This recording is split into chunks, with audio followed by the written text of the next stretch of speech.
નમસ્કાર, spark today ન્યૂઝમાં આપનું સ્વાગત છે। તમે જોઈ શકો છો વડોદરા શહેરમાં જે ચેકિંગ કરવાની જે કામગીરી છે તે તો ચાલુ જ છે, પરંતુ આજે રાત્રિ બજારથી આવતો જે માર્ગ છે જીપીએસ સર્કલ પાસે ત્યાં પણ જે ટ્રાફિકની જે સમસ્યા વધે છે તેને લઈને આજે જે પોલીસના તમામ જે અધિકારીઓ છે તે તમામ અહીં પહોંચ્યા છે અને નિરીક્ષણ કરી રહ્યા છે। દર્શક મિત્રો, તમે જોઈ શકો છો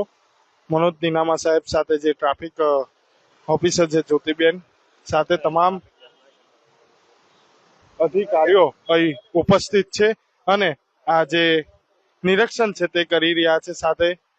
પીઆઈ સાહેબ, તમામ જે પોલીસના અધિકારીઓ છે, તમામ આ જીપીએસ સર્કલ આવેલું છે ત્યાં નિરીક્ષણ કરી રહ્યા છે અને જે કહેવામાં આવે છે કે જે આ ટ્રાફિકની જે સમસ્યા છે તેને ધ્યાનમાં રાખી સવારથી જે સાંજના ટાઈમ પર પણ આ જીપીએસ સર્કલ પાસે જે ટ્રાફિક થાય છે તેને લઈને આ જે ટ્રાફિકના દ્રશ્યો ચારે બાજુ જામ થાય છે, સાથે ના જામ થાય તેના માટે આજે જે મનોજ નીનામા સાહેબ, તમામ જે અધિકારીઓ છે તે આ નિરીક્ષણ કરી રહ્યા છે। આ જીપીએસ સર્કલ જે આવેલું છે રાત્રિ બજારથી જે સમાના જવાનો માર્ગ છે, આપણી સાથે સીધી જ આપણે જે મનોજ નીનામા સાહેબ છે તેમની સાથે વાત કરીશું। જી સાહેબ, આપ આયા છો, શું કહેશો તેમની માટે? વડોદરા શહેરમાં અમિતનગરથી જે દુમાડ આપણે અમદાવાદનો જે ટ્રાફિક છે ત્યાં બ્રિજનું કામ, ઓવરબ્રિજનું કામ ચાલુ કરેલું છે વડોદરા મ્યુનિસિપલ કોર્પોરેશને। તેના લીધે એ આવતો અને જતો જે ટ્રાફિક છે એ આપણે જીઆઈપીસીએલ સર્કલ બાજુ ડાયવર્ટ કરેલો છે અને ડાયવર્ઝન આપવાના લીધે ટ્રાફિકની થોડી ઘણી સમસ્યાઓ રહેતી હોય છે, પરંતુ આજે કેવી રીતે વધુ સારી રીતે રેગ્યુલેશન કરી શકાય ટ્રાફિકનું, એ માટે એક સ્થળની વિઝિટ કરવામાં આવી અને અહીંના જે સ્થાનિક અમારા પોલીસના જવાન અને ટીઆરબીના જે સભ્યો છે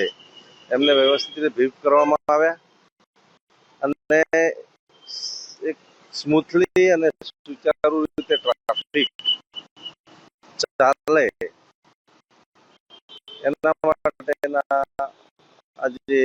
પ્રયત્નો છે એ ટ્રાફિક શાખા દ્વારા કરવામાં આવે છે। ટ્રાફિક શાખા દ્વારા જે પ્રયત્નો છે તે કરવામાં આવી રહ્યા છે। નીનામા સાહેબ, તમામ જે અધિકારીઓ છે જે દુમાડ જતો જે માર્ગ છે તે વડોદરા મહાનગર કોર્પોરેશન દ્વારા જે કામગીરી છે, બ્રિજ બનવાની જે કામગીરી જે છે ચાલી રહી છે તેને લઈને આ જે જીપીએસ સર્કલ આવેલું છે તે ડાયવર્ટ કરવામાં આવ્યો છે। તેને લઈને પોલીસ કમિશનરના આદેશથી સાથે તમામ જે અધિકારીઓ દ્વારા આ જે રસ્તા પર ચારે બાજુ જે ટ્રાફિક તો થતો જ હોય છે અને જે પાછો જે રસ્તો છે તે સમાનો બંધ કરવામાં આવ્યો છે। જે દુમાડ જાય છે ત્યાં જે અમદાવાદની જે બસો સાથે તમામ જે ગાડીઓ જતી હોય છે હાઈવે તરફ, ત્યાં બ્રિજ બનવાની કામગીરીને લઈને જે ટ્રાફિકના જે દ્રશ્યો છે તે સર્જાય છે। તેને લઈને અહીં તમામ જે ઉચ્ચ અધિકારીઓ છે તે પહોંચ્યા છે અને આ જીપીએસ સર્કલનું જે નિરીક્ષણ છે તે કરવામાં આવી રહ્યું છે। દર્શક મિત્રોને જે તમામ જે ટ્રાફિકના જે જવાન છે તેને અહીં ચોક્કસપણે જે સિગ્નલનું જે પાલન છે તે કરવામાં આવે તેને ધ્યાનમાં રાખીને આ જે કામગીરી છે તે કામગીરી કરવામાં આવી રહી છે। દર્શક મિત્રો, તમે જોઈ શકો છો તમામ જે અધિકારીઓ છે તે ઉપસ્થિત છે અને ટ્રાફિક શાખાના પીઆઈ સાથે પટેલ જ્યોતિ મેડમ પણ ઉપસ્થિત છે, સાથે સમાના પીઆઈ રાઠોડ સાહેબ, તમામ જે આલા અધિકારી વસાવા સાહેબ, તમામ જે અધિકારીઓ છે તે ઉપસ્થિત છે। દર્શક મિત્રો, તમે જોઈ શકો છો અને ચર્ચા કરી રહ્યા છે આ વિષયની। જે આ જે ટ્રાફિકની જે સમસ્યા છે તે ચારે બાજુ જે ટ્રાફિક થાય છે તેને લઈને સાથે જે રસ્તો છે તે બંધ કરવામાં આવ્યો છે, તેને ધ્યાનમાં રાખી આ જે અધિકારીઓ છે તમામ પહોંચ્યા છે અને આ જે પોઈન્ટ છે, જે ટ્રાફિક પોઈન્ટ અને જે અધિકારીઓને ઉભો રાખવાની જે કરવામાં આવી છે, તમામ લોકો ઉપસ્થિત અને આજે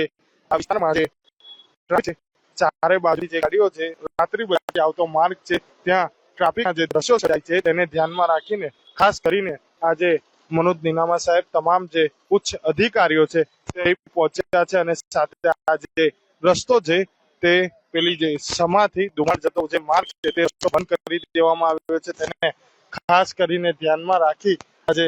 ટ્રાફિકના જે જવાન છે સાથે જે પોલીસ છે તે પણ અહીં આ સ્થળ પર મૂકવામાં આવશે તેવી પણ વાત કરવામાં આવી હતી. અને આ જે ટ્રાફિક છે તે ના સર્જાય, કેમ કે ચારે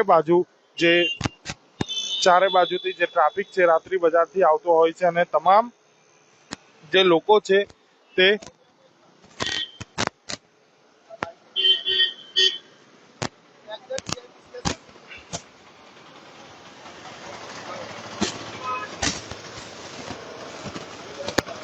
જીઆઈપીસી સર્કલ જે આવેલું છે ત્યાં આજે પોલીસના અધિકારીઓ પહોંચ્યા છે. સાથે જે સમાથી ધુમાડ જતો જે માર્ગ છે તે બંધ કરી દેવામાં આવ્યો છે, કેમ કે જે બ્રિજની જે કામગીરી છે તે ચાલુ છે તેને લઈને આ જે